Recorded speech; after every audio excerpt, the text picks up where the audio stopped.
quand on dit votre boss veut que vous viviez au-dessus de vos moyens, c'est la société d'une manière générale.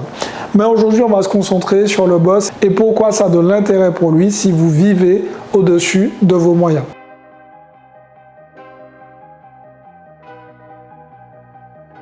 En réalité, c'est que la société, surtout la société actuelle, est assez basée sur le paraître. Nous avons des réseaux comme Instagram où on affiche clairement son image et on a d'autres réseaux aussi où on peut le faire de la même façon.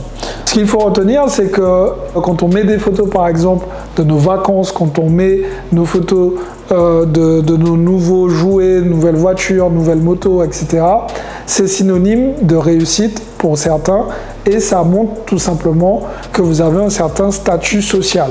Donc on parle vraiment pour certaines personnes, tout le monde n'est pas comme ça, mais d'une manière générale, c'est un petit peu une façon d'afficher sa réussite. Et là, ça devient intéressant. En fait, tous ces jouets, tous ces passifs ont un coût. Et ce coût, en fait, vous allez tout simplement le supporter grâce à votre force de travail. Et cette force de travail, comme vous l'aurez compris, il va falloir aller bosser pour payer ces passifs. Donc, si vous êtes accro au passif pour tout simplement justifier votre statut social, et bien derrière, qu'est-ce qui se passe? Vous devenez une personne sous perfusion financière.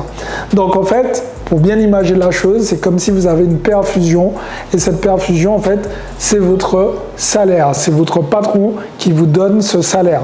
Ce qu'il faut retenir, en fait, une fois que vous avez ce salaire, si vous aimez acheter des passifs, des jouets, tout ça pour, encore une fois, mettre en avant votre statut social, qu'est-ce qui se passe derrière? Il se passe que vous êtes accro à ce salaire et que ce salaire, il fait vraiment toute la différence pour vous. Donc, il suffit qu'il y ait un jour de retard de paiement sur votre fiche de paye et là ça vous fait péter les plombs parce que clairement c'est un petit peu le rapport avec les junkies entre guillemets. Vous êtes en mode junkie, vous avez besoin de votre salaire. Si vous n'avez pas votre salaire, vous pétez les plombs et vous commencez à créer une théorie du complot autour du patron qui ne paye pas en temps et en heure. A contrario, si vous pensez différemment, vous allez pouvoir vous constituer un coussin de sécurité financière. Donc en gros, vous allez mettre de l'argent de côté et cela va vous permettre premièrement de ne plus être totalement dépendant de votre fiche de paye et deuxièmement d'avoir un peu plus de recul sur certaines choses quand il s'agit de votre salaire ou même de votre emploi. En gros, si vous avez un an de salaire de côté, ça vous permet tout simplement de voir les choses venir et de ne plus avoir cette dépendance à votre salaire pour que vous avez un an de salaire de côté. Le fait d'avoir cet argent de côté, ça change directement votre comportement. Si, à contrario, vous n'avez pas ce matelas de sécurité financière, mais qu'est-ce qui se passe? Vous allez vous retrouver au boulot, être un peu sous une pression parce qu'on va vous mettre un peu la pression. Si votre patron vous dit du jour au lendemain, si ça continue comme ça, la porte est grande ouverte, toute cette pression, vous allez la supporter sur vos épaules et c'est un petit peu ce qu'on a vu avec le Covid-19. Avec le Covid-19, on a tout simplement vu beaucoup de personnes avec très peu d'épargne, très peu d'économie et c'était des personnes qui avaient des trains de vie relativement élevés pour la plupart. Et ce qui s'est passé en fait, comme c'est des personnes qui ont contracté des crédits pour leur maison, leur voiture, enfin pour plein de passifs, quand on leur a dit que c'était fini pour eux et que les patrons ont clairement mis beaucoup de gens à la porte, ce qui s'est passé, c'est que parmi ces personnes, il y a des gens qui n'ont pas tenu le coup et qui se sont suicidés.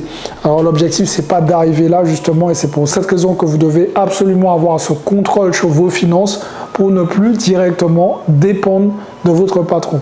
Le fait de dépendre de votre patron, vous êtes obligé entre guillemets de faire des tâches parfois qui ne sont pas forcément dans votre poste parce que vous savez que vous avez besoin de votre salaire, que vous avez des choses à payer et vous n'avez pas le choix en fait, tout simplement. Donc voilà, l'idée en fait c'est de bien comprendre que plus vous allez avoir de passifs, plus vous serez dépendant de votre patron, donc de votre emploi. Et une fois que vous êtes dépendant, une fois que vous n'avez plus le choix, à ce moment-là, votre patron peut prendre le dessus, si c'est quelqu'un de malveillant, bien évidemment. Et si cette personne prend le dessus sur vous, vous vous retrouvez à faire des choses que vous ne souhaitez pas faire. Et comme je le dis souvent, le luxe, c'est d'avoir le choix. Donc si vous avez le choix de changer de boulot pour tomber sur un meilleur patron, ça peut changer beaucoup de choses. La société aussi, c'est pareil, ce qu'elle veut, c'est que vous soyez dans votre petit cocon du 9-17 heures, et il n'y a rien de mal à faire du 9-17 heures, mais ce qu'il faut comprendre, c'est que derrière, si vous ne constituez pas des revenus passifs sur les côtés, vous vous retrouvez à un pas tout simplement de la précarité quand vous n'avez qu'une seule source de revenus.